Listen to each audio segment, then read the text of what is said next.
বৈঠকের একটি নতুন পর্বে আপনাদের স্বাগত। আমি মৌসুমী চ্যাটার্জি আপনাদের সঙ্গে এই পর্বে থাকছি এবং আমাদের সঙ্গে আরেকজন নতুন অতিথিকে আমরা নিয়ে চলে এসেছি।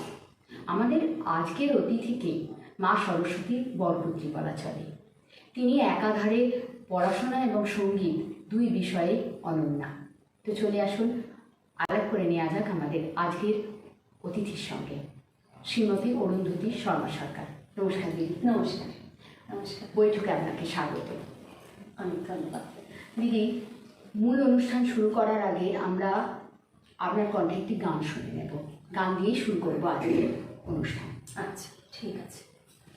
আমি এখন যে গানটি গাইছি এটি বহু পুরনো একটি গান, খুব একসময় জনপ্রিয় গান। এটি একটি প্রার্থনা সঙ্গীত। হেমন্ত মুখোপাধ্যায়ের সুর দেয়া, পুলক বন্দ্যোপাধ্যায়ের রচনা। বেশ, প্রার্থনা দিয়ে শুরু করছি। একদম।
বাহ, খুব সুন্দর সুরে সুরে ভরে উঠল আমাদের এই বৈঠকের আসর।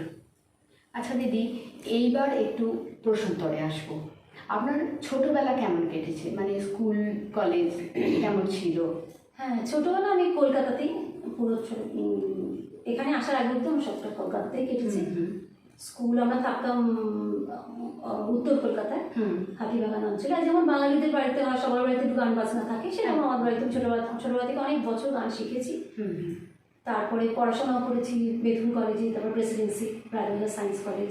তারপরে এমএসসি করে আমি চলে আসি এখানে বৈশালে চলে আসি বিবাহ সূত্রে আর কি। বৈশালে তাও কত বছর হলো? 28 বছর। অনেক হয়ে গেছে। আচ্ছা দিদি, এই যে এত সুন্দর আপনি গান করেন, গানের তালিম কার কাছ থেকে নিয়েছেন? সুন্দর মানে হ্যাঁ ভালোবাসি গানটাকে, সুন্দর কতটা করে জানি না, অন্তর দিয়ে করার চেষ্টা করি। আর গানটা খুব ভালোবাসি আমি, এটা বলতে পারি, খুব ভালোবাসি। অনেক সমস্যা এসছে মাঝখানে, অনেক বছর মাঝখানে সেভাবে করতে পারিনি, কিন্তু একটু একটু সবসময় কাছে ছিলাম আর কি, ছেড়ে দিই কখনো। আমি ছোটবেলার ভেতরে হ্যাঁ গানটা মানে আমার সঙ্গে আগে জুড়ে গেছে এত না, আমি ওটা ছাড়া ভাবতে পারি না। মানে যত সারাদিনে যাই হোক একটু হারমোনিয়াম নিয়ে বসবো, একটু গাইবো, যেন মানে দিনটা একটু ইনকমপ্লিট, অসম্পূর্ণ লাগে একদম, এই একটা ব্যাপার। আমি ছোটবেলা থেকে আমাদের হাতিবাগান অঞ্চলে থাকতাম, এখানে গানের স্কুল ছিল, সেখানে বহু বছর শিখেছি। তারপরে সঙ্গীত প্রকার, সঙ্গীত বিষয় করেছিলাম সেই সময় পড়াশোনা করতে করতে, লেখাপড়ার সাথে সাথে। তারপরে আর এখানে চলে আসার পর আমরা যখন এসছি এখানে, তখন বহু বছর আগে তো 1997 আমি এখানে এসেছি, তখন এখানে খুব একটা মানে সুযোগ সুবিধা কিছু ছিল না, প্লাস আমি আমার ছেলে তখন খুব ছোট্ট, ওকে নিয়ে খুব ব্যস্ত থাকতাম একদম। দিয়ে বহু বছর আমার মাঝখানে আর সেভাবে আর হয়নি, নিজে একটু ঘরে বসে করতাম, আমার ছেলেকে একটু শেখাতাম, ছোটবেলা ও শিখতো। তারপরে যখন আমার ছেলে চলে গেল এখান থেকে, হস্টেলে চলে গেল, হায়ার সেকেন্ডারি পরে ইঞ্জিনিয়ারিং করতে চলে গেল, তখন আমি আমার নতুন করে একটু অনলাইনে শিখতে শুরু করলাম। পণ্ডিত অজয় চক্রবর্তীর কাছে শ্রুতি নন্দনে কয়েক বছর শিখেছিলাম অনলাইনে, কিন্তু অনেক স্টুডেন্ট তো একসাথে, তো তাও কয়েক বছর শিখেছিলাম সেখানে অনলাইনে। অ্যাকচুয়ালি অনলাইনে অত ভালো হয় না, অনেক কিছু ওনার কাছ থেকে শিখেছি, করেছিলাম। তারপরে মাঝখানে একটু এদিক ওদিকেও মাঝখানে ওই মানে কিছু অনলাইনের সমস্যা হচ্ছিল, তখন উনি ক্লাসটা ডিসকন্টিনিউ করে দিয়েছিলেন, তখন হচ্ছিল না। তারপরে এখন আবার বর্তমানে একটুখানি করছি, ওই অনলাইনেই করছি। এখন ওনার খুব নাম হয়েছে, অনেকেই জানেন হয়তো, কীর্তনে পদ্মকলা সান্তার। হ্যাঁ, ওনার কাছে একটু, স্যারের কাছে একটু কীর্তন শিখি। আর ওনার কাছে, তাও উনি খুব ব্যস্ত মানুষ, উনি খুব সময় দিতে পারেন না, কিন্তু উনি আমাকে শেখান, মাঝে মাঝে ক্লাস করি স্যারের কাছে, উনি কিছু সাজেশন দেন, এরকম একটু করি এখন, মানে এই বয়সে এসে 50 ক্লাসে এসে আমি এগুলো এখন সুযোগ পেয়েছি, এই বয়সে এসে। আর অ্যাকচুয়ালি শেখার তো কোনো বয়স হয় না, আর তারপরে শেখা মানে আমি তো প্রফেশনালি করি না, ভালোবাসি করতে। স্যারের কাছ থেকে অনেক কিছু নতুন নতুন একটু কীর্তন শিখি, মানে সেটাই তো সবথেকে বড় কথা, গানকে ভালোবেসে নতুন ভাবে স্যার অনেক রকম সাজেশন দেন। আর তাছাড়া পণ্ডিত অজয় চক্রবর্তীর ছাত্র অনন্ত চট্টোপাধ্যায়, উনি ক্লাসিক্যালি খুব, ওনার কাছে মাঝে সাঝে একটু অনলাইনে ক্লাস করি। উনি একটু বর্তমানে একটু রাগ প্রধান গান, একটু ভজন, সেগুলো একটু তাও সেগুলো রেগুলার হয় না, উনিও খুব ব্যস্ত, খুব প্রচুর জায়গায় প্রোগ্রাম করেন, এই করেন। তা ওনার সাথে মাঝে মাঝে যখন উনি সময় দেয় তখন একটু মাঝে মাঝে করি।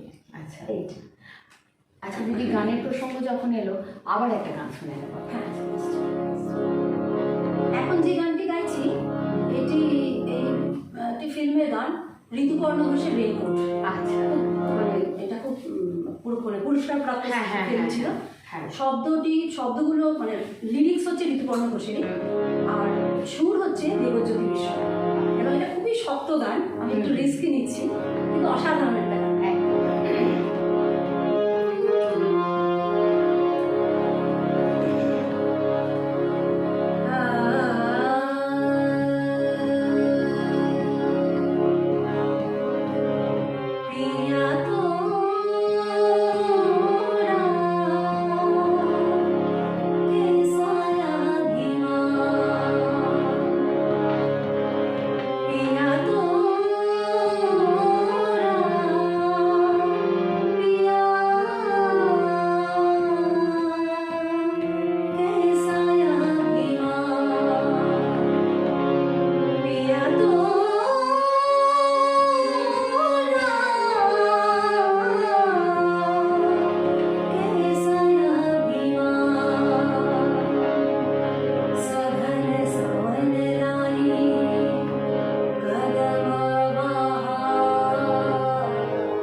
গান করেন।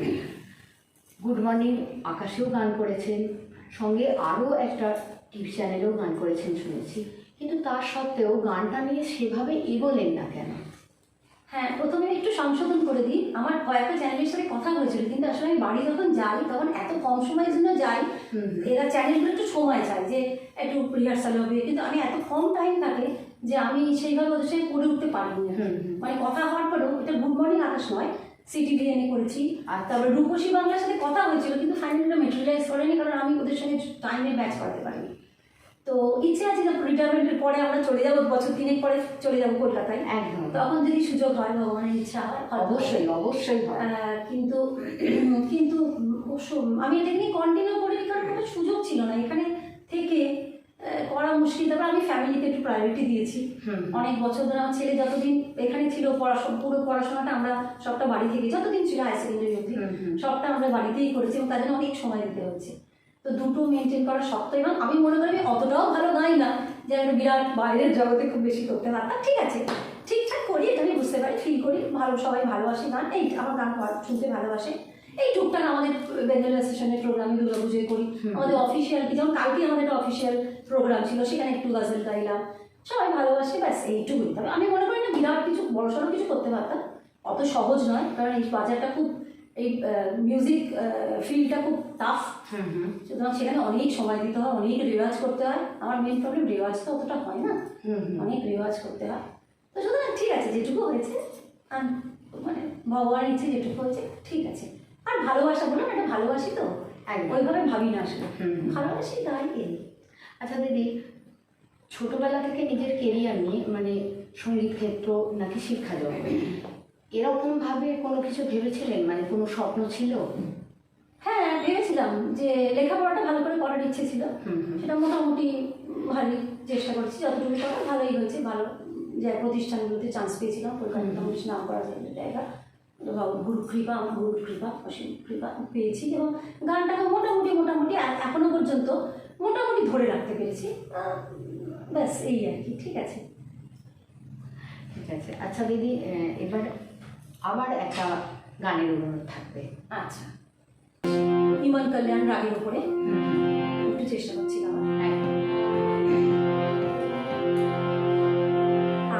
আজ জানে কি জিদ না করো, আজ জানে কি জিদ না করো, यूं ही यूं ही यूं ही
খুব সুন্দর দিদি।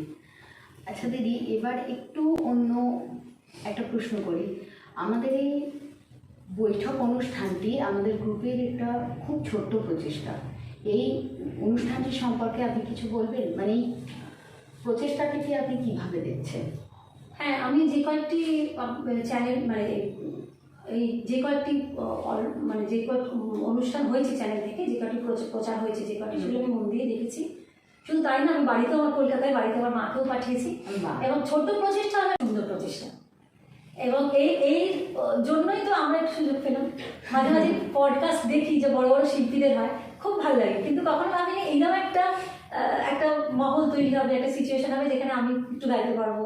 মানে আমাদের সেটা খুব চেষ্টাটা খুব সুন্দর, খুব সুন্দর প্রচেষ্টা, আন্তরিকভাবে চেষ্টাটা করি, এটা বোঝাই যাচ্ছে। খুব আন্তরিক প্রচেষ্টা, ছোট্ট হলেও কিন্তু খুব এফার্ট দেওয়া হয়েছে, মানে এর পিছনে বেশ সময় দেওয়া হয়েছে, সবাই খুব সিনসিয়ারলি করেছে, এটা বোঝা যাচ্ছে। খুবই ভালো লাগছে। ধন্যবাদ দিদি, ধন্যবাদ, অনেক ধন্যবাদ এতগুলো কথা আমাদের এই অনুষ্ঠান সম্পর্কে বলার জন্য। আচ্ছা দিদি, এবার একটু অন্য প্রশ্ন করব। আচ্ছা, সঙ্গীত সাধনার মধ্যে দিয়ে কি ঈশ্বরের কাছে ঈশ্বরের সাথে সংযোগ সাধন সম্ভব? ভীষণভাবে, এটা তো আমি প্রচণ্ডভাবে বিশ্বাস করি। আমার আমি যদি সেভাবে বলি, জানি আর হয়তো অহংকার করা হবে কিনা জানি না, ক্ষমা চেয়ে নিচ্ছি। আমার কাছে, আমি যে প্রতিদিন গান করতে বসে, আমার একদম ভেতর দিয়ে একটা পুজোর ঘর আছে, ওই ঘরেই আমি হারমোনিয়াম থাকে, সেখানে বসে আমি প্রতিদিন গান করি। রাত্রের দিকে সাধারণত কাজকর্ম সেরে রাত্রের দিকেই বসি গান করতে, এবং সেখানে আমার ঠাকুর আছেন, সামনে আমার গুরুদেব আছেন, এবং সেখানে আমি যখন করি, আমি এটাকে পুজো বলেই মনে করি। আমার কাছে এটা পুজো, জানি না কতটা করতে পারি আমি জানি না, এবং সেখানে দর্শক হচ্ছেন আমার ঠাকুর, গুরুদেব, আমার গুরুদেব সীতানন্দ শঙ্করনাথে, আমি তাকে খুব মানি। এবং আমার মনে হয় আমার তার সামনে বসে এনারা শুনছেন, আমার গান শুনছেন। আমার মনে হয় আমি খুব মাঝে মাঝে, সবসময় তো হয় না, অত তো সেরাম স্তরে পৌঁছয়নি, গান সেরাম পর্যায়ে পৌঁছয়নি, কিন্তু আমার যেন মনে হয় কানেকশন একটা করতে পারি, মাঝে মাঝে ফিল করি এটা। মানে সঙ্গীতটাই নৈবেদ্য হিসাবে আমি ভীষণভাবে মনে করি সঙ্গীত একটা, এবং অনেক বড় বড় মানুষ আছেন যারা বড় বড় শিল্পী, তারা বলে গেছেন যে সঙ্গীত একটা পূজা, সাধনা, একটা পূজার মাধ্যম, নিশ্চয়ই। এবং এটাতে আমি খুব ছোট্ট শিল্পী হলে এটা খুব মাঝে মাঝে এটা খুব ফিল করি, যে যেন একটা কানেকশন তৈরি হয়, এবং সেই সময় একটা অসাধারণ একটা আনন্দ পাওয়া যায়, একটা অসাধারণ আনন্দ হয়, মানে সেটাকে ঠিক এক্সপ্রেস করা যাবে, বোঝানো যাবে যে কত আনন্দ। একদম। আর মেয়েকে আমি একটু ডিভোশনাল ভক্তিমূলক গানে বেশি গাই, সুতরাং আমি এটাকে তো পুজো করি, আমার সঙ্গীতকে আমি পূজা বলেই মনে করি, এবং এটা ভীষণভাবে বিশ্বাস করি এটা।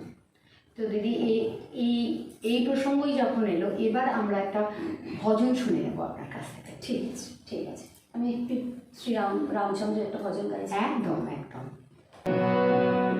এখন একটি ভজন শোনাচ্ছি, স্বামী রুইদাসের ভজন, পরদীপ রামের উপরে। এটা আমার খুব প্রিয় একটি ভজন, খুব সুন্দর, কথাগুলো খুব সুন্দর, চেষ্টা করছি একটু গাওয়ার।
কি সুন্দর, খুব সুন্দর। এই ভজনটির কথাগুলো এত সুন্দর, একদম খুব মন ছুঁয়ে যায়। একদম।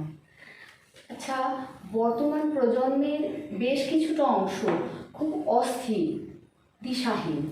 তো এই এই এই সম্পর্কে একজন সমাজ সচেতন মানুষ হিসাবে আপনি কি বলবেন? মানে তাদের উদ্দেশ্যে কিছু বার্তা দেবেন? হ্যাঁ, আমি জানি না অতটা আমি যোগ্য কিনা বলার, তবে হ্যাঁ যেটুকু জীবন থেকে আমি অনেক এই টিনেজ অ্যাডোলেসেন্স পিরিয়ড ছেলেমেয়েদের অনেক বছর ধরে পড়াচ্ছি। হ্যাঁ হ্যাঁ। তো তাদের একটু মনস্তত্ত্ব, তাদের সাইকোলজি বোঝার চেষ্টা করি, তাদের সঙ্গে সেভাবে একটু মেশার চেষ্টা করি। তা আমার যেটুকু মনে হচ্ছে যে ছোটবেলা থেকে না গানটা শেখানো খুব দরকার।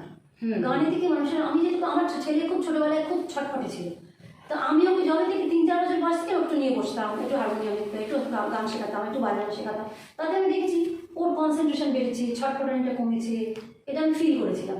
তো আমার যেন মনে হয় তুই ছোট্টবেলা থেকে ছেলেবেলা একটু গান শেখে একটু, আর বেসিক্যালি একটু একাগ্রতা আসে। হ্যাঁ একাগ্রতা আসে, এবং সে ধরনের গান যেগুলো একটু আমাদের ভারতীয় যে বেসিক যেসব ক্লাসিক্যাল গান, একটু ক্লাসিক্যাল বেস, একটু ভজন, হ্যাঁ একটু শ্লোক। আমার তো মানে ছোট্টবেলা থেকে বাচ্চাদের সংস্কৃত শ্লোক শেখানো ভালো, খুব উচিত। তাতে কি হয়, উচ্চারণ ভালো হয়, কনসেন্ট্রেশন বাড়ে। আমার ছেলেকে আমি ছোটবেলা থেকে অনেক শ্লোক শিখিয়েছিলাম, আমার যেন মনে হচ্ছে খুব কাজ হয়েছে, মনে হয় তাই। তো আমার যেন, তো সুতরাং আমার যদি জিজ্ঞেস করো আমি বলবো যে খুব দরকার এই এই যে আমাদের যে ভারতীয় যে সংস্কৃতি, এটা আজকে আজকে আমরা না ধরে রেখেছি, যে তার সঙ্গে এত বাইরের পাশ্চাত্য এগুলো এতটা এসে গেছে, দিয়ে না ছেলেমেয়েরা খুব কনফিউজড হয়ে গেছে। মানে আমরা যেটা কনফিউজ আমাদের ছেলেমেয়েরাও কনফিউজড হয়ে গেছে। নিজের শিকড়টাকে চেনা দরকার। মনে হচ্ছে বড্ড সরে সরে আলাদা হয়ে গেছে। দিদি, ভীষণ ভালো লাগলো আপনার সাথে এই সময়টুকু কাটিয়ে। বৈঠককে এতটা সময় দেওয়ার জন্য অনেক ধন্যবাদ। খুব ভালো কাটুক আপনার আগামী জীবন, সুরে সুরে ভরে থাক, এটাই আমরা প্রার্থনা করব। আর দর্শকদের উদ্দেশ্যে বলি, আমাদের বৈঠক অনুষ্ঠানটি কেমন লাগছে আমাদের প্লিজ কমেন্ট করে জানান। আর এরকম আরও অনুষ্ঠান দেখার জন্যে আমাদের চ্যানেলটিকে লাইক, সাবস্ক্রাইব করুন। আজকের অনুষ্ঠান শেষ করব। আমি একটু বলতে চাই যে প্রথম কথা, আমি এতটাও ব্যস্ত নই যে আমার সময় বার করতে হয়েছে। আর গান করতে আমি ভালো, যে যেটা ভালোবাসে সে ঠিক সময় বার করেই নেয়। কিন্তু আমি প্রথমবার এরকম একটা অনুষ্ঠানে করলাম, আমার খুবই ভালো লেগেছে। আমি একটু নার্ভাসও ছিলাম, কখনো এভাবে করিনি, কিন্তু খুব ভালো লাগলো, মানে ভীষণই ভালো লাগলো। আর এরকম একটা সোমনাথ এবং তারপর সোমনাথের সঙ্গে যে গ্রুপ, তারা আমাকে এরকম একটা সুযোগ দিল, আমি রিয়েলি খুবই ভীষণভাবে কৃতজ্ঞ, করতে পারলাম। আর আজকে আশা করি আমরা যেভাবে চেষ্টা করলাম সকলের ভালো লাগবে। আবার সেটাই আশা থাকবে দর্শকদের কাছেও, সেটাই আশা। অনেক ধন্যবাদ, তোমরা সবাই আমার কাছে বাড়িতে এসে আমার সঙ্গে এভাবে এতটা সময় কাটালে, খুব ভালো লেগেছে। সকলকে অনেক ধন্যবাদ। আমরাও খুব আপ্লুত দিদি। আর আজকের অনুষ্ঠান শেষ করব দিদির কণ্ঠেরই একটি গান দিয়ে, দিদির পছন্দের কোনো গান।